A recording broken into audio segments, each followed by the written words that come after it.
माजलगावच्या उपविभागीय अधिकारी कार्यालयासमोर मृतदेहाची विटंबना केल्याप्रकरणी सुमारे 70 जणांच्या विरोधात माजलगाव शहर पोलीस ठाण्यामध्ये गुन्हा दाखल करण्यात आला, अशी माहिती पोलिसांच्या वतीने आज मंगळवार दिनांक 9 जुलै रोजी दुपारी 4 वाजता माध्यमांना माहिती देण्यात आली आहे। दिंद्रोड येथे दफनविधीच्या प्रकरणातून आधीच्या प्रशासनाविरोधात रोष असताना माजलगाव पोलिसांनी उपविभागीय अधिकारी कार्यालयासमोर मृतदेह आणून ठेवत मृतदेहाची विटंबना केली म्हणून मौलानासह 70 जणांच्या विरोधात गुन्हे दाखल केले आहेत। या प्रकारामुळे जिल्हाभर संताप व्यक्त होऊ लागला आहे। दिंद्रोड पोलिसांनी तहसीलच्या आदेशाने दफनविधी रोखल्यामुळे जमावाला एसडीएम कार्यालयासमोर मृतदेह घेऊन जावे लागले। त्या ठिकाणी एसडीएम यांनी कब्रस्तानच्या आहे त्या जागी दफनविधी करण्याचे आदेश दिले।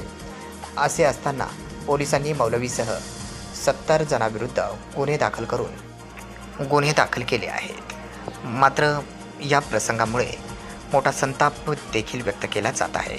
याकडे एसपी साहेबांनी लक्ष द्यावे अशी देखील मागणी केली जात आहे।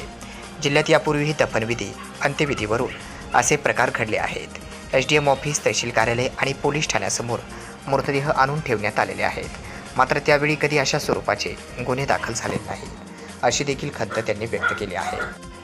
मृतदेहाची विटंबना केल्याच्या कारणावरून पोलीस शिपाई शाहू मंदे यांच्या फिर्यादीवरून अखिल चांद, शेख मौलाना, फारुख अन्सार, खान पठाण, अखिल सय्यद, मोहम्मद आणि रुग्णवाहिका चालक शाहेबाज इनामदार यांच्यासह 70 जणांच्या विरोधात माजलगाव शहर पोलीस ठाण्यात कलम 301, 189, 2, 223 BNS सह कलम 135 महाराष्ट्र पोलीस कायद्याप्रमाणे गुन्हा दाखल झाला आहे। याचा पुढील तपास पोलीस करत आहेत।